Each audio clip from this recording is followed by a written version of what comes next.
So hey guys, welcome back to my channel dream watch 94. So ఈ రోజు అయితే మనం అయితే ఒక పవర్ఫుల్ స్టోరీ అయితే తెలుసుకుందాం. ఆంజనేయ స్వామి తన భక్తుల్ని ఎలా కాపాడుతాడు, ఎంతవరకు కాపాడుతాడు, అంటే ఎలా రక్షిస్తాడు అనేది మనమైతే ఈ స్టోరీలో తెలుసుకుందాం.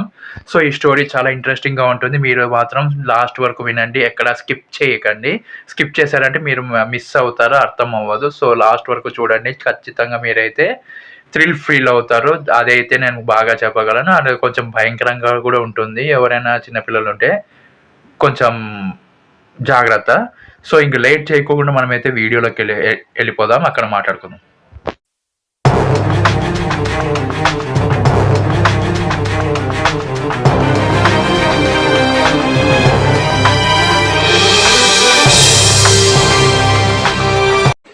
సో ఓపెన్ చేయగానే మనకు ఒక ఫ్యామిలీ అయితే ఉంటుంది. వాళ్ళు వచ్చేసి గుంటకల్లో అయితే ఉంటారు. వాళ్ళు చాలా అంటే చాలా మంచి ఫ్యామిలీ, అందరికీ మంచి చేస్తూ ఉంటారు.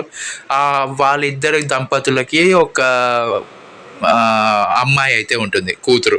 ఆ అమ్మాయి చాలా మంచిది, చాలా బాగా చదువుకుంటూ ఉంటుంది. బీటెక్ అయితే చదువుతూ ఉంటుంది. ఫ్రెండ్స్తో చాలా వెళ్ళడం ఇవన్నీ ఆ అమ్మాయికి చాలా ఇంట్రెస్ట్. సో వాళ్ళ నాన్న వాళ్ళ అమ్మ కూడా ఎంకరేజ్ చేస్తుంటారు ప్రతి సినిమాకి, లేకపోతే ఇంకా వాళ్ళ ఫ్రెండ్స్తో బయటికి అవుటింగ్కి ఇట్లంతా వెళ్తూ హ్యాపీగా ఉంటుంది వాళ్ళ కూతురు పేరు వచ్చేసి సీత. సో ఈ అమ్మాయి బాగా చాలా తెలివైన ఆమె, చాలా ఐక్యూ లెవెల్స్ చాలా ఉంటాయి. మెమరీ పవర్ చాలా బాగుంటుంది. ఏదైనా ఒకసారి చూసినా గుర్తుపట్టేస్తుంది. అండ్ ఏదైనా చూసిన వెంటనే అంత తొందరగా మర్చిపోదు. అది ఎవరినైనా సరే, మనిషినైనా సరే, వస్తువునైనా సరే, ప్లేస్నైనా సరే, ఊరినైనా సరే. అట్లా ఈ అమ్మాయికి చాలా మెమరీ పవర్ అయితే ఉంటుంది. ఈ అమ్మాయికి హనుమంతుడు అంటే పరమ భక్తి. ఇంకా హనుమంతుడు ఎక్కడ గుడి కనిపించినా, ఏం చేసినా, లేకపోతే హనుమాన్ సినిమా వచ్చినా, ఏం వచ్చినా కూడా ముందు ఆమె వెళ్తూ ఉంటుంది. ఆమె ఎక్కడ గుడి కట్టినా ఆమె ఫస్ట్ భక్తురాలు అయితే వెళ్తూ ఉంటుంది, పరమ భక్తురాలు. హనుమంతునికి కూడా ఈ అమ్మాయి భక్తురాలు అంటే చాలా ఇష్టం. ఆ అమ్మాయికి ఆ అమ్మాయి అంటే హనుమంతుడు కూడా చాలా ఇష్టం. అందుకే ఆ అమ్మాయిని ప్రతి చోట కాపాడుకుంటూ, ఎప్పుడైనా ప్రమాదం వచ్చినప్పుడు కాపాడుతూ, ఆ అమ్మాయిని కంటికి రెప్పలా చూసుకుంటూ మన హనుమంతుడు కూడా కాపాడుతుంటాడు. సో అలాంటి అమ్మాయి ఒకరోజు ఒక ఒక కొన్ని కారణాల వల్ల ఆ అమ్మాయి అయితే ఒక ఆపదలో చిక్కుకుంటుంది. ఆ అమ్మాయికి ఏం జరుగుతుంది అంటే, ఒకరోజు వాళ్ళ ఫ్రెండ్స్తో అయితే అవుటింగ్కి అయితే వెళ్ళడం జరుగుతుంది. అక్కడ నైట్ అవ్వడం వల్ల అక్కడికి వచ్చేసి అక్కడికి వెళ్ళినప్పుడు ఆ అమ్మాయి కొంచెం కేర్లెస్గా ఉంటుంది. ఆ అమ్మాయి అంతా తిరుక్కుంటూ వాళ్ళ ఫ్రెండ్స్తో అట్లా అంతా చేసుకుంటూ ఒక ముగ్గునైతే తొక్కుతుంది. ఆ ముగ్గును తొక్కిన తర్వాత ఆ అమ్మాయి ఆ నిమ్మకాయని కూడా చూడకోకుండా ఆ ముగ్గును తొక్కినానని భయంతో వెనక్కి వచ్చి ఆ నిమ్మకాయని కూడా తొక్కుతుంది. ఆ నిమ్మకాయని తొక్కినప్పుడు అదంతా రెడ్గా, చాలా లోపల నుంచి రెడ్గా వస్తుంది అంతా. సో ఆ తర్వాత ఆ అమ్మాయి భయపడిపోయి అక్కడి నుంచి వెళ్ళిపోయి వాళ్ళ ఫ్రెండ్స్తో ఇంకా వెళ్ళిపోయి, ఎక్కడికి వెళ్ళావు అని అడుగుతారు వాళ్ళ ఫ్రెండ్స్. లేదు, ఇక్కడికే వెళ్ళానని చెప్పి వాళ్ళైతే ఆ అమ్మాయిని సీతని తీసుకొని వాళ్ళు ఇంకా మళ్ళీ రిటర్న్ అయితే బయలుదేరుతారు. సో వాళ్ళ అవుటింగ్ అయితే చాలా బాగా సక్సెస్ఫుల్గా కంప్లీట్ అవుతుంది. వాళ్ళైతే ఈ అమ్మాయిని ఇంటి దగ్గర డ్రాప్ చేసేసి వాళ్ళైతే వెళ్ళిపోతారు. ఆ రోజు నుంచి ఆ అమ్మాయికి నెక్స్ట్ డే నుంచి స్టార్ట్ అవుతుంది. ఎవరో పిలుస్తున్నట్టు, సీత రా అన్నట్టు ఏదేదో కనిపిస్తూ ఉంటుంది ఆ అమ్మాయికి. నీడ కనిపించినట్టు, చూడగానే వెళ్ళిపోయినట్టు, అండ్ ఎవరో అమ్మాయిని ఫాలో అవుతున్నట్టు, ఎవరో అమ్మాయిని వాచ్ చేస్తున్నట్టు, ఇలా అయితే జరుగుతూ ఉంటుంది. ఎవరో ఎక్కడో ఏడుస్తున్నట్టు, చాలా పిచ్చిగా ఉంటుంది. ఆ అమ్మాయికి మైండ్ అంతా డిస్టర్బ్గా ఉంటుంది. ఎక్కడ పడుకోలేదు, కూర్చోలేదు, టీవీ చూడలేదు, అట్లా ఏమీ చేయలేదు. ఫ్రెండ్స్తో కూడా రాను తగ్గించేస్తుంది. ఇంకా ఎవరన్నా ఎక్కువ హనుమాన్ భక్తులు అయితే ఉంటారు కదా, వాళ్ళని చూడగానే అస్సలు చూడలేదు ఆ అమ్మాయి. అసలు చూడకోకుండా హనుమాన్ భక్తుల్ని కూడా, హనుమాన్ గుడికి కూడా పోదు. లాస్ట్కి ఆ గుడి కూడా ఆపేస్తుంది ఆ అమ్మాయి. వీళ్ళ అమ్మ నాన్నకి ఇది చాలా విచిత్రంగా అనిపిస్తుంది. ఏ గుడి కట్టినా, ఏ హనుమాన్ టెంపుల్ గురించి అన్నా, లేకపోతే ఆయన కథలు చెప్తున్నారన్నా, ఆ అమ్మాయి ఫస్ట్ ఉండే అమ్మాయి ఇలా ఎందుకు అయిపోయింది? ఆ రోజు నుంచి ఆ అమ్మాయికి బాగలేదు, అసలు చాలా అశాంతిగా ఉంటుంది. ఏమైందో ఏమో అని వాళ్ళ అమ్మ నాన్న కలిసి చాలా డాక్టర్స్, లేకపోతే ఇక్కడ సరిగ్గా క్యూర్ అవ్వలేదని చెప్పి హైదరాబాద్కి అయితే వాళ్ళు రావడం జరుగుతుంది. అక్కడ అంతా గుంటకల్లో ఉండే డాక్టర్స్ని అందరికీ చూపిస్తారు. కానీ ఈ అమ్మాయికి ఉన్న ప్రాబ్లమ్ని అయితే వాళ్ళు కనుక్కోలేరు.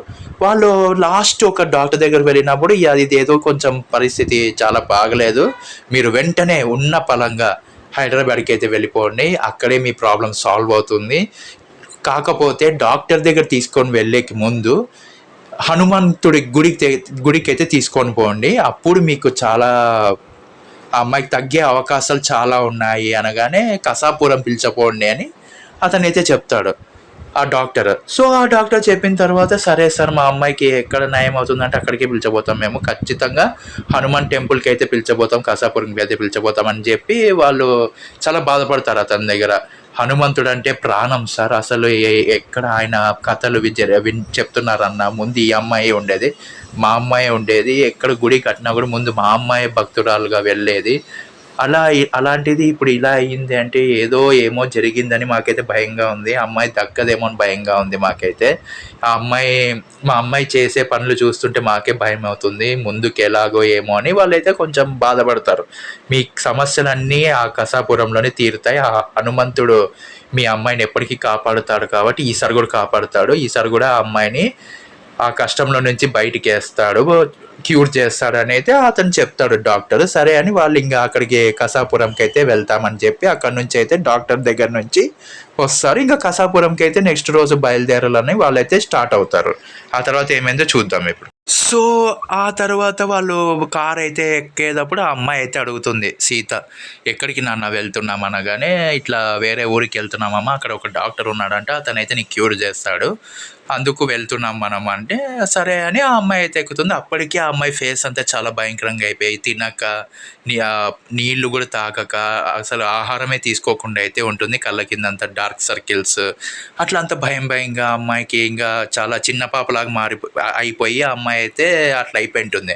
ఆ ప్రాణానికి కూడా ప్రమాదం అని అయితే డాక్టర్ అయితే చెప్పింటాడు, వెంటనే మీరు ఉన్న పలంగా వెళ్ళి క్యూర్ అయితే చేసుకోండి అని చెప్పింటారు వాళ్ళు డాక్టర్ కాబట్టి. అందుకు ఇంకా వాళ్ళైతే లోపల భయం ఉన్నా బాధ ఉన్నా పైకి మాత్రం నవ్వుతూ ఆ అమ్మాయిని ఎట్లాగైనా ముందు ఉన్న సీతలాగా తయారు చేయాలని చెప్పి వాళ్ళైతే డైరెక్ట్ కసాపురంకి అయితే బయలుదేరుతారు. అక్కడ బయలుదేరిన తర్వాత అక్కడ ప్రయాణం అయితే సాగుతుంది. ఆ తర్వాత ఆ అమ్మాయి కొంచెంసేపు పడుకుంటుంది, మళ్ళీ లేస్తుంది. ఇలా అయిపోయిన తర్వాత ఇంకా ప్రయాణం అయితే పూర్తి అవుతుంది. కసాపురం దగ్గరికి అయితే వచ్చి బండి ఆగుతానే వాళ్ళ నాన్న డ్రైవ్ చేసుకుంటూ వచ్చి బండి అయితే అక్కడ ఆపుతాడు. అప్పుడు ఆపిన తర్వాత వాళ్ళ నాన్న వాళ్ళ అమ్మ అందరూ దిగుతారు. దిగిన తర్వాత ఆ అమ్మాయి దిగుతుంది. ఇది ఏంటి నాన్న ఇక్కడికి గుడికి తీసుకొచ్చారు అంటే, మనము డాక్టర్ దగ్గరికి వెళ్ళే ముందు కొంచెం హనుమంతుల వారిని మొక్కొని వెళ్దాము, మనకు అంత మంచి జరుగుతుంది, నీకు కూడా తొందరగా నయం అవుతుంది, ఇది ఒక్కసారికి నా మాట ఏనమ్మా అంటే ఆమె సీత సరే నాన్న ఇంతగా బ్రతిమలాడాలా, ఏం పర్వాలేదు పదండి అని ఆ అమ్మాయి ఫస్ట్ అయితే బాగానే ఉంటుంది. ఎప్పుడైతే ఆ హనుమంతుడి గుడి లోపలికి గర్భగుడిలోకి గర్భగుడి అంటే ఆ గుడిలోకి ఎంటర్ అవుతున్నాము అని అనే లోపల ఆ అమ్మాయి అయితే మారిపోతుంది, పెట్టిన కాలు వెనక్కి తీసేస్తుంది. ఇంకా వీళ్ళిద్దరు పట్టుకొని అయితే నడిపిస్తుంటారు. వీళ్ళిద్దరిని కొడుతుంది.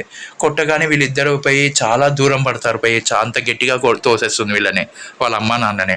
వాళ్ళకి దెబ్బలు తగులుతాయి, అయినా కూడా వాళ్ళు పట్టించుకోకుండా ఆ అమ్మాయికి నయం అవ్వాలని చెప్పి వాళ్ళైతే అతి కష్టం మీద లోపలికైతే తీసుకొని వెళ్తారు.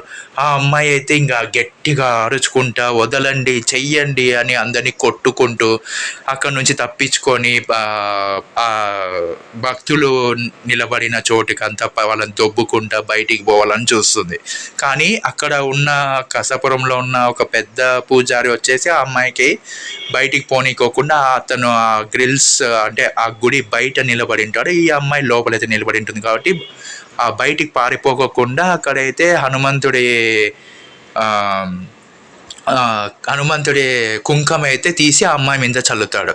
ఆ కుంకం చల్లగానే ఆ అమ్మాయి అలాగే నిలబడిపోతుంది. ఆ తర్వాత హనుమంతుల వారికి అభిషేకం చేసి ఉంటారు, ఆ నీళ్లు తీసుకొచ్చి మొత్తం పోస్తారు ఈ అమ్మాయి మీద, సీత మీద. ఆ తర్వాత అట్లే నిలబడిపోయి ఆ అమ్మాయి స్టాచ్యూ లాగా అయిపోయి అట్లే ఉండిపోతుంది, కళ్ళు మాత్రం తెరుస్తుంది. అట్లే ఉంటుంది ఒక 3-4 మినిట్స్. ఉండిన తర్వాత ఆ అమ్మాయి అయితే కింద పడిపోవడం జరుగుతుంది. ఆ అమ్మాయి కాన్షియస్ లేకోకుండా పడిపోతుంది. ఆ పడిపోయిన తర్వాత అతను పెద్ద పూజారి అయితే చెప్తాడు, చూడండి ఈ అమ్మాయికి ఇప్పుడైతే ఏమీ ప్రాబ్లం లేదు, కానీ ఈ ప్రాబ్లం పూర్తిగా సాల్వ్ అయిపోవాలి. ఆ అమ్మాయి ముందులాగా ఉండే సీతలాగా తయారవ్వాలి అంటే 45 రోజులు ఆ అమ్మాయి ఇక్కడే మన హనుమంతుల వారికి సేవ చేసుకోవాలి.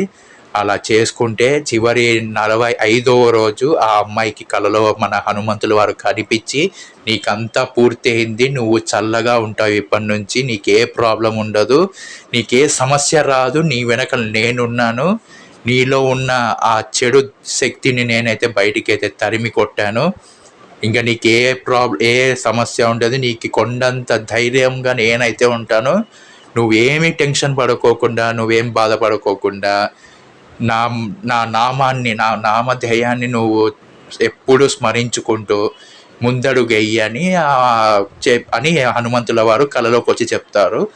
అప్పుడు మీరైతే ఇక్కడ నుంచి మళ్ళీ ఇంకొకసారి దర్శనం అయితే చేసుకొని మీరు ఇక్కడ నుంచి అయితే వెళ్ళిపోవచ్చు. ఇంకే ప్రాబ్లం మీకు మళ్ళీ ముందుకు కూడా ఏ ప్రాబ్లం అయితే ఉండదు. ఒకవేళ ఉన్నా కూడా మళ్ళీ వచ్చి ఇక్కడ 45 రోజులు సేవ చేసుకోండి. మళ్ళీ ఆ హనుమంతుల వారు మీకు రక్షిస్తూనే ఉంటాడు.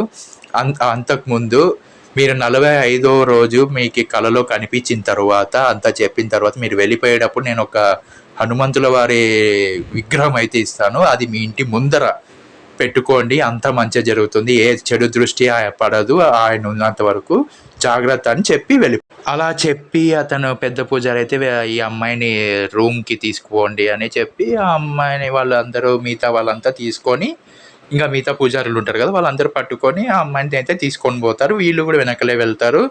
ఇంకా వాళ్ళిద్దరు మాట్లాడుకుంటారు, వాళ్ళ అమ్మ నాన్న, మనం ఇక్కడ 45 డేస్ ఇక్కడే ఉందాము, మన అమ్మాయికి బాగా అంతా నయం అయిపోయిన తర్వాతే మనం వెళ్దాము, మనము ఇక్కడే ఉండి ఆ అమ్మాయిని జాగ్రత్తగా స్వామికి సేవ చేసుకునేటట్టు చేద్దాము అని వాళ్ళైతే మాట్లాడుకొని లోపలికి అయితే వెళ్తారు. వాళ్ళంతా వాళ్ళ నాన్నని పంపించి ఆ అమ్మాయితో పాటు ఈ వాళ్ళ అమ్మ వచ్చేసి దేవునికైతే మొక్కుంటుంది, చూడు స్వామి, నీ భక్తురాలికి ఒక కష్టం వచ్చింది, చెడు దృష్టి ఆ అమ్మాయిని పట్టుకుంది, నువ్వే ఎలాగైనా ఆ అమ్మాయిని ముందు సీతలాగా తయారు చేసి మాకు అప్పగించాలి, నీకు ఇక్కడే మేము 45 రోజులు నిన్ను సేవ చేసుకుంటాము, చివరి రోజు మా అమ్మాయిని బాగా చేసి మాకు అప్పగించు, మళ్ళీ మేము హ్యాపీగా ఉండేటట్టు చూడు స్వామి అని వాళ్ళ అమ్మ హనుమంతుల వారిని మొక్కుకొని ఇంకా వాళ్ళ అమ్మాయి దగ్గరికి అయితే వెళ్తుంది. 45 డేస్ వాళ్ళ జర్నీ కసాపురంలో స్టార్ట్ అవుతుంది. నెక్స్ట్